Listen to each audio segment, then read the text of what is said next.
Buongiorno, buongiorno a tutti, buongiorno a Pietro Lomilio, buongiorno a tutti gli ascoltatori della videovisione della radio della Lega Cittadina di Milazzo. Come ormai è diventato una consuetudine, noi facciamo questi video che sono da ascoltare. È un po' come la radio di una volta, soltanto che adesso si ascolta attraverso il telefonino. Oggi parleremo di autonomia siciliana, qualcosa che tanta gente, tanti siciliani hanno sentito citare, ma pochissimi sanno. E pensare che è qualcosa di veramente importante, sarebbe qualcosa di veramente importante nella vita di tutti noi siciliani. È qualcosa di unico, è qualcosa che la Padania cerca da 20 anni di poter avere, cioè l'autonomia. Noi l'abbiamo, però non è mai stata applicata. Una sorta di omertà istituzionale ha impedito ai nostri governanti, o meglio a coloro che sono stati eletti da noi, ma non avevamo scelta, perché chi era sicilianista non è stato neanche candidato, non ha avuto alcun riscontro elettorale, e non hanno mai messo in pratica lo Statuto autonomo siciliano. Ho qui come ospite quasi fisso il dottor Antonio Messina, ex bancario, dottore in giurisprudenza, innamorato della nostra terra, della Sicilia, appassionato di diritto costituzionale e di questioni economiche e finanziarie, visto che prima era in banca. L'ho invitato anche perché è rimasto molto colpito della frase che noi della Lega Cittadina Milazzese diciamo: essere della Lega non significa essere meno siciliani, anzi, esattamente al contrario.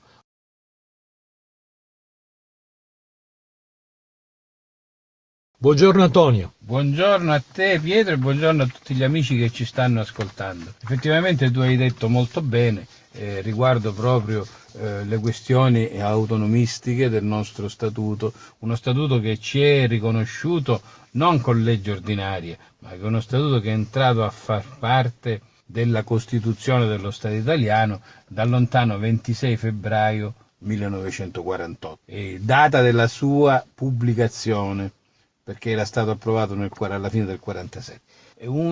Prima di entrare nel vivo della discussione su questo problema dell'autonomia siciliana e del suo statuto, vorrei dare alcune citazioni, prima fra tutte quella di Pasquale Calvi che è un primo presidente della Corte di Cassazione di Firenze, il quale Quindi un magistrato, il quale ebbe a dire che quanto fatto nei confronti dei siciliani e della loro autonomia è l'atto più spudorato e sleale che potesse commettere un governo. Bene, facciamo un passo indietro Antonio. Quindi nel 48 viene approvata la legge per norma costituzionale, quindi una norma di alto privilegio, lo Statuto autonomo siciliano, ma cosa succede? Succede che non viene mai messo in pratica. In particolare vorrei citare l'articolo 43, leggendolo nella sua versione integrale praticamente, perché è importante quello che dice. L'articolo 43 appunto dice: una commissione paritetica di 4 membri nominati dall'Alto Commissario della Sicilia e dal Governo dello Stato determinerà le norme transitorie relative al passaggio degli uffici e del personale dallo Stato alla Regione, nonché le norme per l'attuazione del presente statuto. Sono passati 70 anni e forse più e ancora non abbiamo neanche gli elaborati per quanto riguarda i decreti attuativi previsti appunto dall'articolo 43. Cosa più grave è che il popolo siciliano non si è mai ribellato a questo, forse perché nel tempo ha perso cognizione di questo strumento aureo che aveva nelle mani, e anche perché non è stato mai detto nelle scuole che e pensare che questo statuto, proprio prevede l'autonomia addirittura nelle scuole. Neanche nelle scuole hanno voluto dire che la Sicilia era quasi uno Stato dentro lo Stato. Ritorno un attimo alle considerazioni politiche, Antonio, politiche e storiche, poi ritorneremo all'aspetto tecnico, che è quello su cui sei preparatissimo. Perché lo Statuto autonomo siciliano, approvato 70 anni fa, non venne mai messo in pratica? È lì lettera morta, per un semplice motivo: tutti gli altri stati, tutte le altre realtà che hanno uno statuto autonomo speciale, che hanno un'autonomia speciale, hanno anche un partito autonomista che lo sostiene. Quindi la provincia di Bolzano ha l'autonomia speciale, ma c'ha anche un partito che si chiama Sud Tirolo Volkspartei, che tra le altre cose è un partito anche molto forte, molto radicato nel territorio. Anche la Val d'Aosta ha l'Union Valdôtaine, quindi ha un partito politico che difende la carta costituzionale, la carta statutaria che sostiene questa autonomia. In Sicilia no. In Sicilia si forma il movimento indipendentista siciliano, che si chiamava MIS, il cui leader era Andrea Finocchiaro Aprile, che forse qualcuno avrà sentito nominare, ma soltanto perché molte strade sono state intitolate ad Andrea Finocchiaro Aprile, ma la gente non si ricorda neanche chi è. Era il leader del partito, del movimento indipendentista siciliano, e anche padre di questo nostro statuto, che aveva anche un braccio forte armato, un esercito l'Evis, un esercito in armi a tutti gli effetti, che ha anche preso parte a dei conflitti a fuoco, delle vere e proprie battaglie. Si chiamava EVIS, Esercito Volontario Indipendentista Siciliano. Su tutta questa storia è calata una coltre di omertoso silenzio. Di omertoso silenzio istituzionale, esattamente. La Sicilia non ha un partito autonomistico. Ecco perché non è mai stato applicato. Perché tutti i governanti, tutti i presidenti, la politica regionale, la politica siciliana, praticamente è messa in opera dai partiti nazionali. La Democrazia Cristiana era un partito nazionale, al di là del fatto che era stata fondata da un siciliano, da Don Sturzo, comunque era un partito nazionale. Nel momento in cui viene approvato lo Statuto Autonomo Siciliano, il MIS, il Movimento Indipendentista Siciliano, rimane all'interno del Parlamento ancora per una legislatura, poi viene assorbito, viene disciolto negli altri partiti. Qual è la grande novità, Antonio? La grande novità dopo 70 anni è che arriva in Italia un partito sovranista, la Lega di Salvini, che dice: noi siamo sovranisti, noi siamo per le indipendenze, siamo per le autonomie. Questa è la grande novità che la Sicilia non può assolutamente perdere. Il fatto che il governo nazionale, c'è un partito nazionale, c'è un partito italiano che abbraccia i temi dell'autonomismo. Quindi, esattamente per il motivo per cui per 70 anni la nostra autonomia è stata tradita, cioè non c'era un partito siciliano, ma erano tutti partiti italiani a governare la Sicilia, oggi c'è un partito italiano, che è la Lega, che parla di autonomia. Quindi noi diciamo bene quando diciamo che noi siamo avvicinati, abbiamo abbracciato il progetto della Lega, perché nel progetto della Lega vediamo anche uno spunto forte per portare avanti anche il discorso della nostra autonomia. Esattamente, infatti quando noi della Lega Cittadina Milazzo diciamo che essere leghista non significa essere meno siciliani, ma anzi significa essere così tanto siciliani da aver capito qual è il messaggio della Lega, significa proprio questo. Di quali articoli hai preparato qualcosa per noi oggi? Ma io volevo parlare dell'articolo 36 e dell'articolo 37. L'articolo 36 già tratta una materia trita e ritrita, ma comunque rinfrescare la memoria alle persone non fa mai male.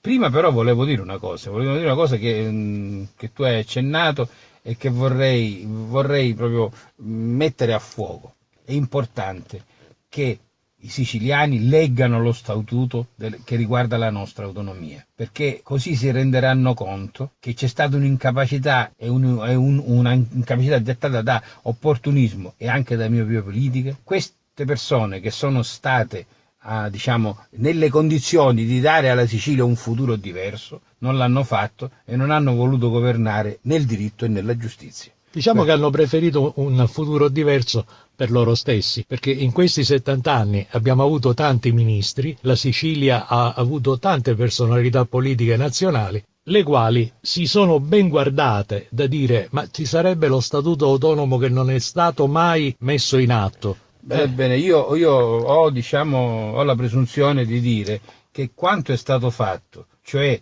in questo caso dai governanti, molti siciliani che sono stati deputati, senatori, ministri, viceministri, praticamente hanno ordito un imbroglio nei confronti dei siciliani molto più di quello che fu perpetrato a suo tempo dalla Casa Savoia, quando con l'annessione annesse tutto il territorio I nazionale. piemontesi alla fine erano stranieri, questi sono siciliani. E allora, dovremmo andare anche a parlare di Garibaldi con una rilettura critica dell'operato di Garibaldi, ma questo penso che non sarà oggetto Lo faremo in un'altra di questa puntata. discussione. Cosa importante è che quello che ci è stato fatto è stato molto peggio del fatto che i piemontesi svuotarono il meridione d'Italia di tutte le risorse tecniche e monetarie per Dici perché quello è un popolo invasore, mentre questi sono assolutamente siciliani. Esatto. E quindi i siciliani devono avere contezza, devono prendere conoscenza di quello che è stato tolto e lo potranno fare solo attraverso il nostro statuto. Importante è una cosa importante, perché se noi andiamo a leggere il secondo comma dell'articolo 1 del nostro statuto, dice: ferma restando la procedura di revisione preveduta dalla Costituzione, quindi qualsiasi variazione del nostro statuto è soggetto alle stesse procedure di una legge costituzionale, cosa che non è stato fatto. Le modifiche ritenute necessarie dallo Stato e dalla Regione saranno, non oltre 2 anni dall'entrata in vigore della presente legge, approvate dal Parlamento nazionale con legge ordinaria, udita l'Assemblea regionale della Sicilia. Mai fatto, chiaramente. Questo vuol dire, queste parole servono per evidenziare una cosa, che questo secondo comma sta a sottolineare le gravi lesioni del diritto che è stata fatta appunto da quell'organo che invece doveva garantire il diritto, la Corte Costituzionale. Indubbiamente è stato perpetrato un delitto terribile ai danni dei siciliani, i quali avevano, anzi noi siamo siciliani. Noi siciliani abbiamo questo strumento potentissimo che è lo Statuto autonomo, ma tutti quelli che sono andati a governare se ne sono guardati bene dal dire: ma guardate che c'è ancora tale norma che non è stata messa in pratica, i regolamenti attuativi non sono stati fatti. Allora, hai preparato qualcosa sugli articoli 32? Vorrei leggere nella sua parte integrale l'articolo 36. Al fabbisogno finanziario della Regione si provvede con i redditi patrimoniali della Regione e a mezzo di tributi deliberati dalla medesima, il che vuol dire che è la Regione siciliana che deve stabilire le tasse, non lo Stato nazionale. Sono però riservate allo Stato le imposte di produzione e le entrate dei tabacchi e il lotto, quindi il monopolio e i prodotti affini. Questo cosa vuol dire? Questo vuol dire praticamente che ci sarebbe la possibilità di far pagare meno tasse ai siciliani, ci sarebbe la possibilità di avere stipendi e pensioni più pesanti, dal momento che la determinazione di questo spetterebbe alla regione stessa, che avrebbe così più fondi, più risorse a disposizione per operare in maniera più consona a quello che è la vita dei suoi cittadini, e in più potremmo avere anche una diminuzione sul prezzo dei carburanti e dell'energia. Ma queste sono già cose che sono state dette e ridette, io le voglio ridire qui perché non voglio che la memoria vada scomparendo. Bisogna avere memoria di queste cose perché sono dei diritti che noi abbiamo e che in maniera illegale ci sono stati tolti. Poi, io andrei... Scusami, vorrei far capire che lo Statuto Autonomo Siciliano prevede che tutte le tasse che sono pagate dai siciliani debbano rimanere qua. In effetti, questi soldi che dovrebbero rimanere qua sono, se non sbaglio adesso, 46 miliardi e ce ne vengono restituiti solo 13. Sono 46 miliardi e ce ne vengono restituiti 13. Quindi quando i nostri governanti vanno a Roma a pietire un finanziamento, dovrebbero semmai dire: scusate, ma quegli altri 30 miliardi di euro quando arrivano?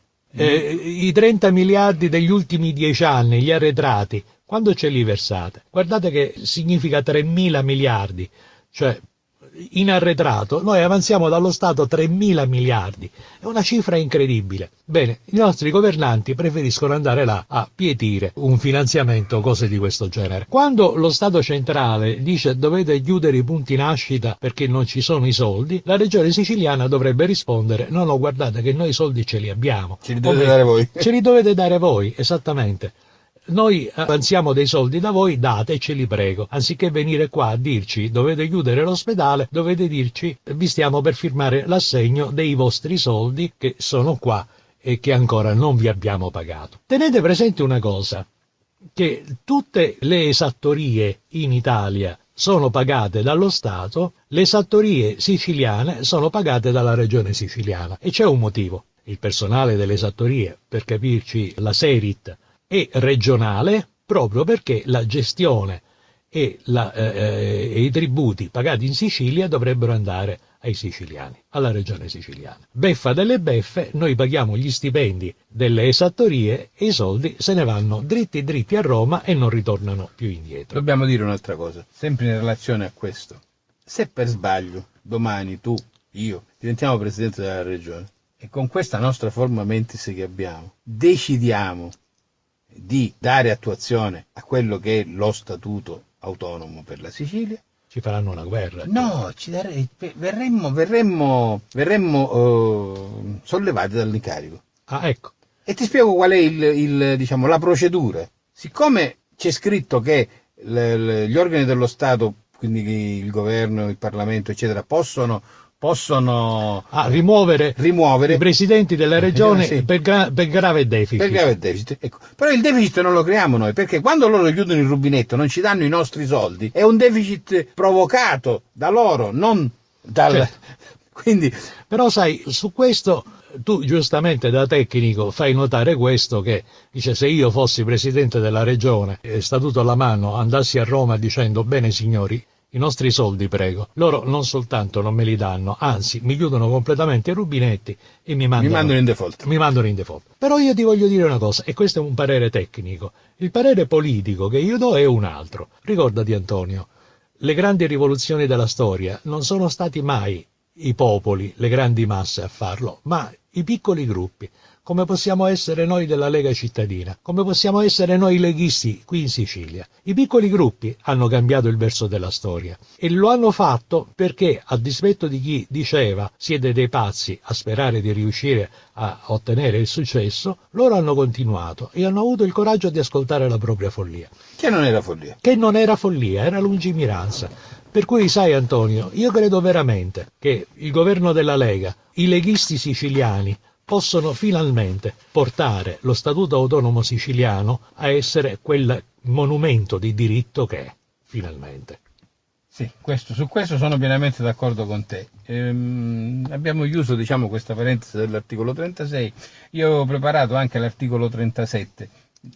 Allora, partiamo da un presupposto. Noi qui abbiamo delle industrie come la raffineria. Bene, la raffineria ha sede legale credo a Milano e paga le tasse a Milano, cioè il danno lo fa qui e i benefici ma c'è l'articolo 37 che è esplicito su questo. Dice, proprio sì, ho citato questo prima per dire poi, che leggendo l'articolo, per le imprese industriali e commerciali che hanno la sede centrale fuori del territorio della regione, ma che in essa hanno stabilimenti ed impianti, nell'accertamento dei redditi viene determinata la quota del reddito da attribuire agli stabilimenti ed impianti medesimi, cioè quello che devono pagare a noi siciliani, in particolare alla città di Milazzo per il danno che hanno fatto con tutto l'inquinamento, dove abbiamo un aumento dei tumori del 400%, insomma, dove la situazione è veramente catastrofica. Sai Antonio, io preferisco dire in altri termini la cosa, perché il danno se lo va a vedere il magistrato e quando c'è è chiaro che lo deve sanzionare. Noi facciamo politica, che è diverso. Tu mi dirai, ma tu stai così giustificando la raffineria? No,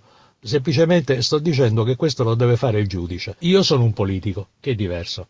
E io come politico dico, al di là se commetti reati, se fai danni, che è la magistratura che si deve occupare di te. Io so una cosa, che tu stai lavorando nel mio territorio, che stai pagando le tasse a Milano e c'è un articolo, che è l'articolo 37, che dice i soldi li devi posare qua.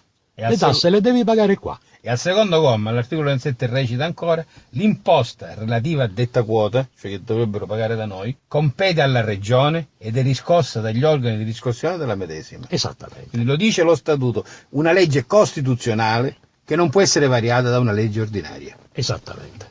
Allora, a questo punto, tutto questo per dirvi cosa, amici della Lega Cittadina, amici ascoltatori. La Sicilia potrebbe essere realmente uno degli stati più ricchi d'Europa, di sicuro del Mediterraneo, del basso Mediterraneo, semplicemente applicando le norme che già c'ha, lo Statuto autonomo siciliano. Cioè, mentre altri stanno lottando per avercele, noi ce l'abbiamo, ma la colpa è parzialmente nostra, perché è parzialmente nostra per il fatto che le nuove generazioni non sono a conoscenza di questo, nessuno ha provveduto ad informarle, però io spero che ci sia una forte presa di coscienza di questo fatto, che impedirà ai nostri giovani di andare all'estero, che impedirà ai nostri giovani di trovare lavoro in posti diversi da dove hanno le loro radici. Diciamo che non impedirà ai nostri giovani di essere obbligati ad andare all'estero. Esatto. Che poi andare all'estero è anche bello, però uno lo deve scegliere, non per disperazione nella propria terra. Una delle, diciamo, per quanto riguarda il fattore tributi, proprio attribuendo questa facoltà al nostro territorio, la regione siciliana avrebbe maggiori risorse da dare ai cittadini e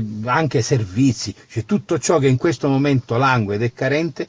Con questi fondi, che sono di nostra competenza, non ce li stanno regalando, potremmo fare quello che i nostri cittadini desiderano o quello di cui i nostri cittadini hanno necessità. Antonio, noi vorremmo fare una serie di trasmissioni su questo argomento.